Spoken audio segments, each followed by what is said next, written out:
যারা দিয়েছিলি সবারটা আছে, যাদের বাকি ছিল শুধু তাদের কথা বলছি আমি। আদা সবারকে হয়ে গেছে। যাদের নাম লেখা আছে তারাই শুধু জয়েন কার্ড পাবে। ঠিক আছে, দেখো এই যে শুনুন,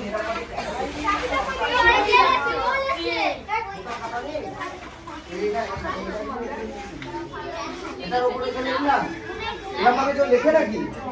এই যে শুনুন, এক্সকিউজ মি, এগুলো বার কর। এই কেক তোমার ওখানে রয়েছে না? এই লেখো লেখো, এই যে শুনুন কি, তাহলে ড্রয়িং খাতার পেছনে লিখে নিতে হবে, কমন জিনিস, পরে গিয়ে বাড়ি থেকে ঢুকে নিতে হবে।